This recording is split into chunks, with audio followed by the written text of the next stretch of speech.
Search has always been a great signal of intent. John Battelle famously called it the database of intentions. And unlike other digital media, people are always honest with search. They aren't trying to present an idealized version of themselves. There's no fear of judgment or repercussions. With an open, anonymous box, anyone can ask anything and find the information that's valuable to them. And search is probably unique in that respect. It makes it an incredible treasure trove of data for trend spotting. When you aggregate the billions of monthly queries that 500 million people make across the globe, you get one of the richest tapestries of understanding of what really matters to people. From Brexit to global warming, 5G to football scores, what people search for is a reflection of what they care about. Their needs, wants, desires, hopes, fears, and dreams. And in this context, we can think of search as a barometer for the mood of the nation. At Microsoft Advertising, we wondered, could we use this barometer of intent to test some of the assumptions that are widespread in our industry? Could we use search data to prove or disprove commonly held beliefs about the audiences that we market to? So let's take one of the prevailing mega trends of the advertising industry today, convenience. It's widely accepted that our lives are becoming more hectic. We're increasingly time poor. Busy lives coupled with a lack of time and ever-increasing number of choices are leading consumers to increasingly make choices based on simplicity, speed, and convenience. There's already plenty of evidence that convenience matters in terms of consumer expectations. The need for instant gratification means that 53% of visits are abandoned if a mobile site takes longer than 3 seconds to load. But perhaps the best example from the last couple of years of how convenience has impacted people's lives is with the growth of contactless payments. We love the speed and simplicity of paying with a touch of credit card or mobile phone, to the extent that having to stop and arduously punch in your PIN number at the checkout feels like a massive inconvenience and a big hassle. According to the latest market data from 2017, spend through contactless payments has been growing consistently in the UK at a rate of 150% a year, and in 2017 reached over £4 billion a month. But just how important is convenience to today's consumer? Can we use search to confirm this widely held belief that people are too busy and that convenience is the prevailing factor in the consumer decision journey? Is it becoming increasingly important, in parallel with busier lives, less time, and higher expectations, for our lives to be made easy? Looking at the search data for all convenience-related queries over the last 3 years yielded some really interesting results. I think the first thing to say is that overall, convenience-related queries are pretty low in volume and almost exclusively focused on the retail vertical. This may be surprising given the prominence of how important convenience is, or at least the perception. But when we look at the data, people's search activity is concentrated largely on delivery and returns policies. We don't have to look far in order to find studies which highlight the importance of good delivery service.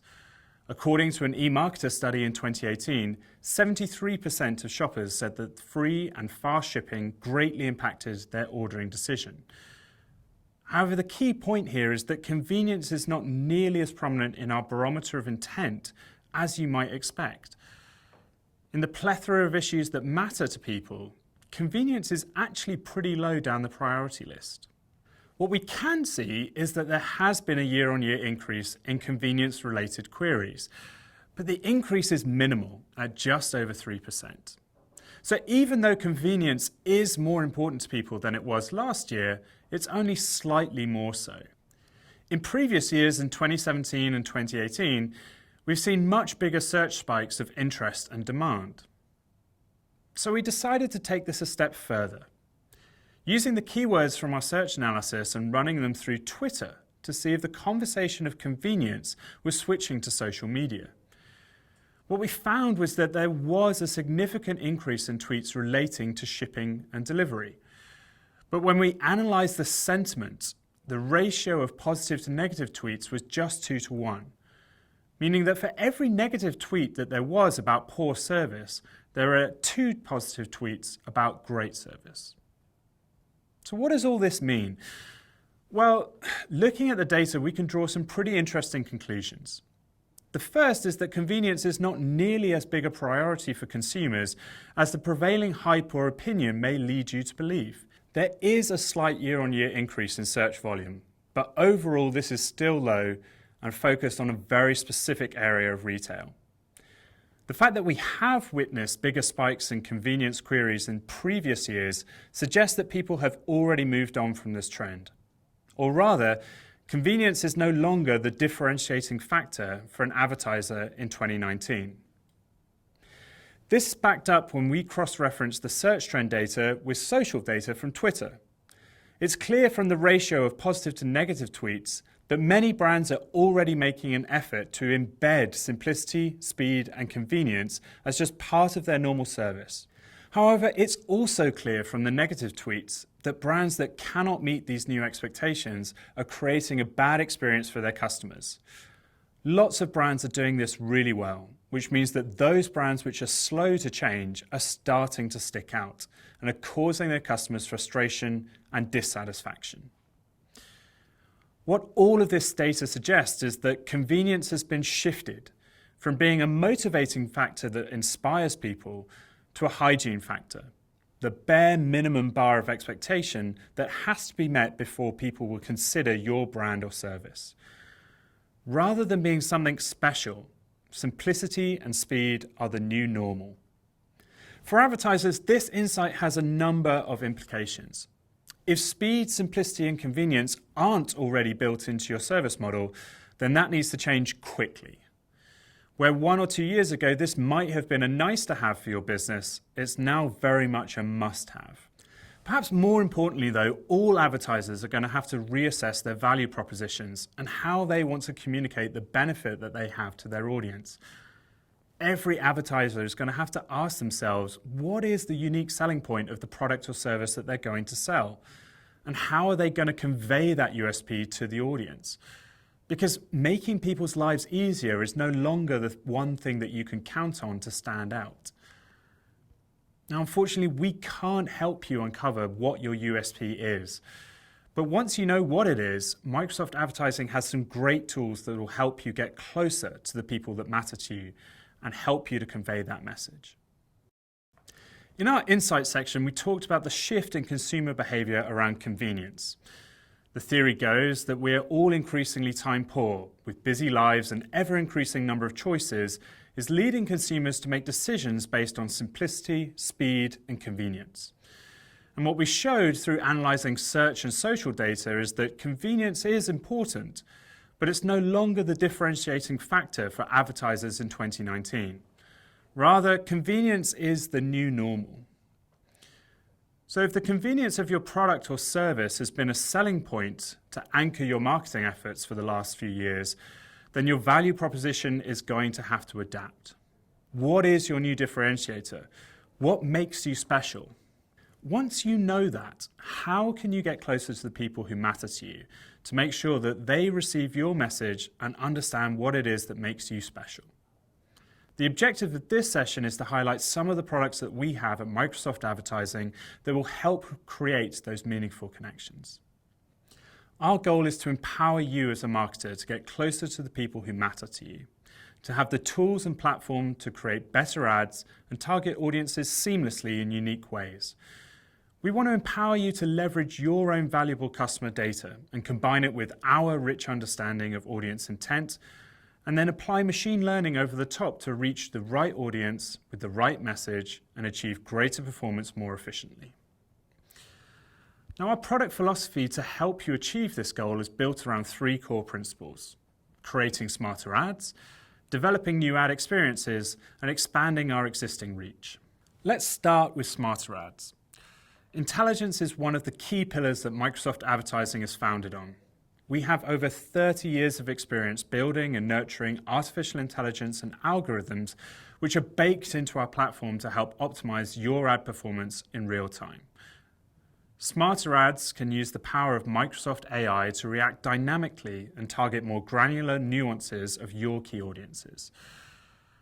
Now, we've had basic audience targeting for years now, allowing you to target and bid boost in your advertising against demographic data, including age, gender, location, time of day, and device. But where the intelligence layer comes in is when these bids can be automated to meet your advertising goals, either by optimizing to maximize clicks or conversions, or aiming towards a target CPA. Our algorithms can now adjust your bids constantly to maintain the optimum performance of your campaign. Smarter ads aren't just about automation though. It's also about allowing you to make more informed decisions and go deeper into the nuances of the audiences that you want to target with new features and functionality. An exciting new addition to our targeting capabilities for 2019 has been LinkedIn profile targeting. Using the power of LinkedIn, you can now overlay highly relevant audience data such as company, industry, and job function to improve your targeting and find new innovative ways to approach your audience. In testing during our pilot of this product, we found LinkedIn profile targeting can increase click-through rates by 15% and conversion rates by 40%. And this insight is unique to Microsoft. You can't target LinkedIn profiles through any other provider. When you combine this with some of our other audience targeting products like in-market audiences and remarketing, you can start to get some highly bespoke options to meet your business needs. Let's just imagine that you wanted to target people who were in the market for a new smartphone, but you also wanted to promote a very specific range of rugged smartphones with models that are especially hard-wearing and durable. So using in-market audiences for people looking to buy a smartphone and then overlaying the targeting for a job industry like mining and metals allows you to do just that. In terms of rich new ad experiences, this is all about helping to create something exciting and inspiring that will delight your customers. Just one example of this is image extensions, giving you the ability to customize your ad on the SERP with high-resolution quality imagery. Now, image extensions can turn fairly generic ads into eye-catching items which grab attention and make you stand out from the crowd. Especially when bidding on generic keywords, image extensions can improve your ad click-through rate by up to 80%. More recently, we've also introduced multi-image extensions, which gives you the option to create a carousel of images all within a single ad. Now, the benefit of multiple image extensions is that you can take up more space on the SERP, you push your competition further down, but you also have a separate landing page for each image, so you can optimize the customer journey depending on the image that they click on. Two new products that we're piloting that we're really excited about are video ad extensions and 3D ads. With video ad extensions, you have the option to showcase your video content in the ad itself, giving you the opportunity to create a deeper connection with your customers and tell your story to them. 3D ads, meanwhile, allows you to launch a 3D model viewer of your product from within the ad. This is our first innovation in interactive ads that react and respond to touch. Imagine you're looking for a new car and then being able to manipulate a 3D model of that car on your screen. You can look around at all of the different angles, go inside and see what it's like from the driver's seat, and even see what it looks like in different colors. 3D ads are a new kind of experiential ad that can delight customers and set you apart from the competition. One of the most consistent asks from our advertisers is, how can you get us more volume? And we're working really hard to expand the reach of our existing products so that you can land your message with new audiences. Our renewed and strengthened partnership with Verizon Media is just one example of how we're expanding our search reach beyond Bing. Microsoft Advertising is now the exclusive platform to manage all search ads across the Verizon Media network, including Yahoo and AOL across all devices. We've also increased our ad coverage on partner sites to expand your reach, including launching Microsoft shopping campaigns on Yahoo Mobile and new placements on Gumtree and Ecosia. We've also done a ton of work over the last 12 months to improve the quality of our syndication traffic, releasing click volatility smoothing algorithms to automatically contain and prevent volatile spikes in unwanted traffic, as well as giving you the control to block select partners that don't perform for you. Across EMEA, our partner network now accounts for nearly a quarter of all conversions and represents much cheaper clicks than our standard search traffic. Syndication is a simple way to increase reach across our select network of partners with the transparency and control you demand in order to optimize your campaigns effectively. Our other big bet for expanding your reach beyond our core search product is to move into the world of native. Audience ads allow you to extend your existing search ads into native placements across Microsoft properties on MSN, Outlook, and Edge. These provide highly engaging, unique ad experiences in a brand-safe environment. And this is editorially curated with no user-generated content. Using the signals that we get from search history, web browsing activity, and profile data, we can then match audiences to your ads, which are highly targeted and relevant. Combining the power of these products can lead to a potent advertising solution, allowing you to leverage years of Microsoft research to create smarter ads that use auto-bidding functionality and get more granular with your targeting with LinkedIn profile targeting. You can then inspire and excite your audiences with some of the rich new ad experiences we've been releasing, including multi-image extensions, video ad extensions, and 3D ads. Finally, you can expand your horizons by tapping into the strength of our syndication partners and using audience ads on the Microsoft Audience Network. These products individually get you closer to your key audiences, but together can help forge a more meaningful connection between your brand and your customers. Now, we've shown you some of the products you can use to get closer to the people who matter to you. All that's left to decide is, what are you going to tell them? Hello everyone and welcome. Today we are discussing audience targeting. And for this we have the immense pleasure of having Jérémy Roblin from Secret Escapes. Hello Jérémy. Hello. Jérémy, please tell us a little bit more about Secret Escapes. Right, so Secret Escapes is a luxury travel website. So we sell, it's a members website, so you have to sign up before you actually see it. And we sell everything from weekend breaks, like small one-night hotels, to full-fledged long-haul and all-inclusive stays. So Jérémy, speaking of audiences, what type of audience targeting products does Secret Escape use? And this could be on Bing or Google. And I'm very curious to know which one actually is the most profitable to you or even the most relevant to you guys? Right, so well, the first audience we probably set up was to split between people that are members of the site and people that are not members of the site. So because the way we speak to them is completely different. For members, you would say, browse our deals now, browse our new deals. And for people that don't know, so they didn't sign up yet, they don't know who we are, you would actually explain who we are. You'd have a bit more about the company itself, and you'd have a call to action that actually says, sign up now, for example. And this split is actually that's probably the first one we do. And then you refine it a bit even more, like especially the members side.